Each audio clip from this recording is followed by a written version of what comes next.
السلام عليكم ورحمة الله وبركاته، ازيكم؟ يا رب تكونوا بخير كلكم.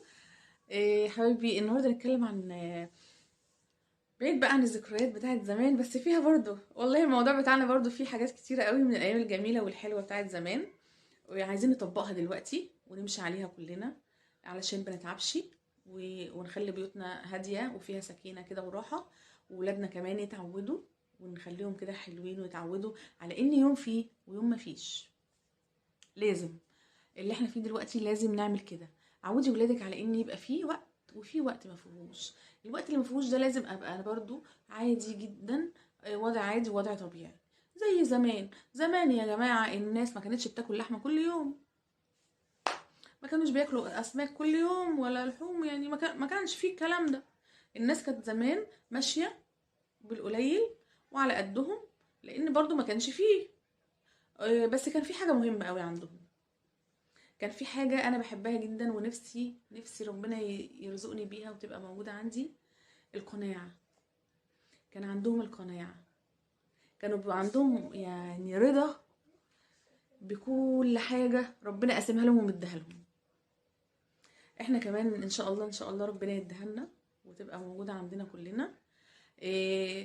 دلوقتي كل الناس مخنوقة وكل الناس متضايقة وكل الناس منين وفين وازاي وهتمشي الدنيا ازاي. هتمشي. ده ربنا هو اللي خلقنا، هو اللي بيرزقنا. هتمشي وهيمشيها وهتبقى زي الفل. بس انتي بقي راضيه ومشي الدنيا. شوفي ايه اللي عندك، قومي الصبح كده شوفي ايه اللي موجود عندك. موجود اي حاجه ايا كان حاجه موجوده عندك، مشي الدنيا بيها. ايه اللي معاكي؟ معايا كذا، انزلي هاتي على قد اللي معاكي. وفي حاجه مهمه كمان لازم نعملها، لازم تعودي ولادك على كده. لازم عودي ولادك على ان في وقت فيه وفي وقت ما فيهوش، علشان هم كمان يطلعوا كده جامدين وكويسين ويعرفوا يتكيفوا مع اللي جاي ومع حياتهم. في وقت خلاص ماشي تمام الدنيا حلوه وزي الفل، وفي وقت الدنيا زنقت واتخنقت زي الوقت اللي احنا كلنا عايشينه دلوقتي. على فكره، مش بلدنا بس ومش احنا بس، كل الناس في كل العالم كله بيمر بنفس الأزمة اللي احنا بنمر بيها دلوقتي. فعايزين نبقى كويسين كده وهاديين وناخد الدنيا بالراحة وببساطة، علشان ما نجهدش نفسنا ونجهد بيوتنا وأزواجنا وولادنا. ما هو كل ده بيعود على ولادنا وعلى بيوتنا يا جماعة. وكل واحدة يعني انطباعها انطباع اللي عندها من زهق وقرف ومفيش وهعمل ايه والدنيا، مش كل ده بيتنقل لمين؟ لجوزها. وبعد ما يتنقل لجوزها بتعمل ايه؟ بيأثر على حياتها وعيشتها. لا، انا لما حسسه ان انا معاه وشايله الدنيا معاه وفي نمشي مفيش خلاص ده هنمشيها برضو هتبقى زي الفل عادي.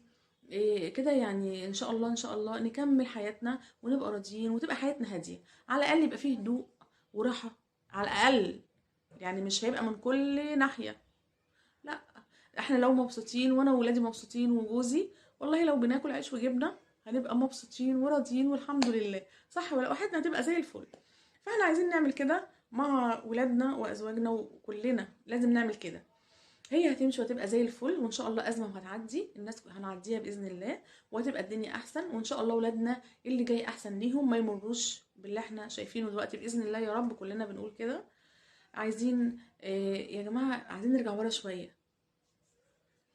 ارجعي ورا شويه كده، ايام اجدادك وايام ابوكي وامك. ما كانش فيه لحمه كل يوم، ما كانش فيه يا جماعه، كان كل شهر. والناس اللي بتسمعني ده وتقول لي ازاي انت بتقولي كده؟ ازاي؟ لا، طب اسالوا الناس اللي موجودين عندكم، الناس الكبيره اللي موجودين عندكم، واسالوهم قولوا كنتوا بتاكلوا كل اللحمه كل يوم لحوم واسماك والقصص دي؟ لا طبعا، ما كانش فيه الكلام ده. الناس زمان كانت بتعمل الطبيخ، تعمل مثلا البطاطس دي كانوا بيطبخوها، يعملوا شويه رز جنبها، تطبخ شويه فاصوليا ورز جنبها، تعمل شويه بسله، تعمل ايا كان ايا. وعلى فكره في ناس ما كانتش بتعمل رز خالص برضه، عشان ما حدش يعلق عليا ويقول لي طب الرز. كانوا بياكلوه بعيش. كانت بتعمل اي طبيخ، تعمل بصاره، تعمل طعميه، اه فول. الناس كانت مقضيها فول. مش كل دي بروتينات احسن من البروتينات اللي في اللحمه، وبروتينات كلها صحيه بجد. كانوا مقضينها كده. الناس كانت مقضياها كده وكانوا عايشين ومبسوطين وراضيين. احنا ناقصنا ايه يا جماعه؟ نبقى راضيين. احنا ناقصنا اهم حاجه في الدنيا، ربنا يديها لنا كلنا يا رب. ناقصنا القناعه. القناعه. إيه، انا ما بقولش ان الناس مش قنوعه وما الناس لا لا، الحمد لله الحمد لله يا رب، ناس كتير قوي قوي قوي، والناس كلها الحمد لله عندها قناعه وراضيه. بس الدنيا مخنوقه، اللي عنده كذا عيل الدنيا قافله معاه قوي. وما تخافش والله، ما تخاف. خلي كده في عندكم روح كويسه كده، انه في ان هتتعدل وهتبقى زي الفل. ان شاء الله هتمشي. ما تخنقوش نفسكم. لو خنقتوا نفسكم ايه اللي هيحصل؟ ما تتعبوا. الحزن بيعمل ايه؟ ما بيأثر العمر. ما تعملوش كده. ان شاء الله هتمشي وهتبقى زي الفل. مش مهم ايه يعني، لحمه كل اسبوع يا جماعه، مشوا كل اسبوعين، ما فيهاش حاجه خالص. ونعمل زي زمان. ايه المشكله ما نعمل زي زمان؟ والناس اللي كانوا زمان ده كانت صحتهم والله زي الفل، ولا كانوا بيروحوا لدكاتره، ولا كانوا بياخدوا علاج، ولا اي حاجه. وناس كتير، وانا نفسي والله في التعليقات تقولوا لي، لو ناس شافت الايام دي وشاهدتها تقول لي اللي انا بقوله ده صح ولا لا. ناس كانت صحتها حلوه، واكل مفيش، كانوش بياكلوا لحوم كتير زي دلوقتي.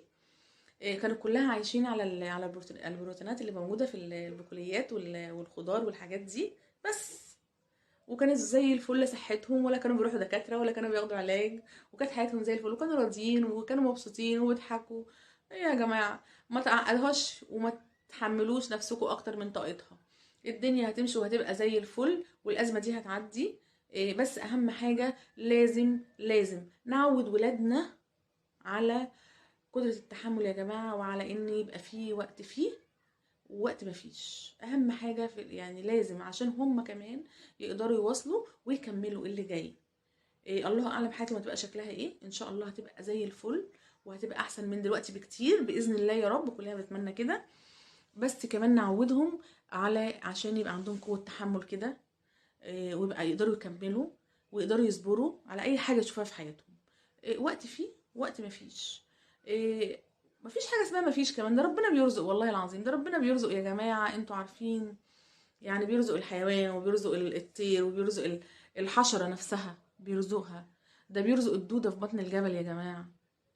يعني مش هيرزق يعني اعز حاجه ربنا خلقها اللي هو احنا البني ادمين، مش هيرزقهم؟ ربنا بيرزق كل واحد برزقه، وكل واحد بيديله اللي هو قاسمهوله.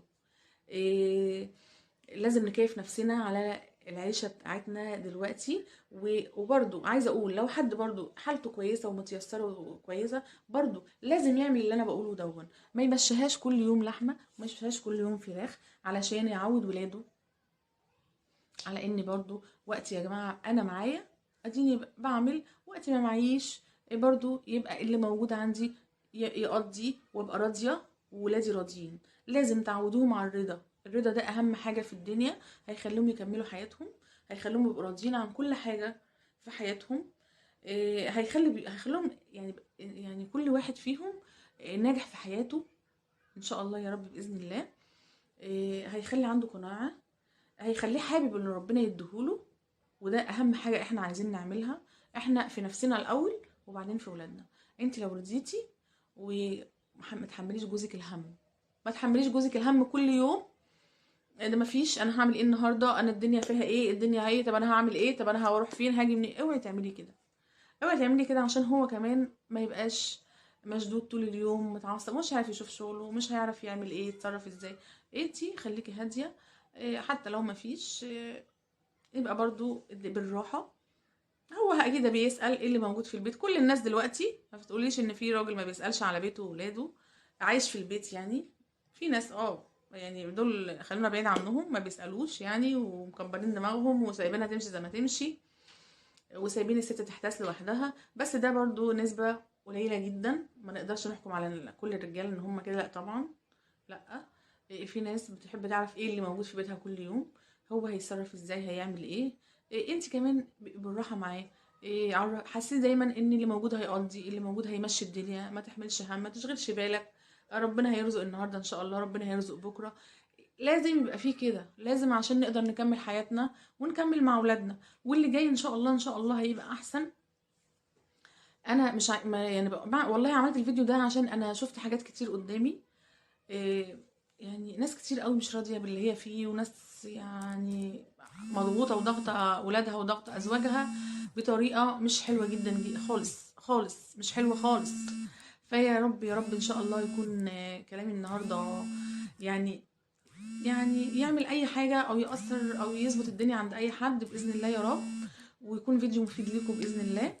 وان شاء الله ان شاء الله اللي جاي احسن، والله هتكملي وهتقدري وهتعيشي حياتك وولادك وهتبقي راضيه وهيبقى عندك كل الرضا والقناعه باللي ربنا قسمهولك. ان شاء الله اللي جاي احسن، واشوفكم ان شاء الله في فيديو جديد، والسلام عليكم ورحمه الله وبركاته.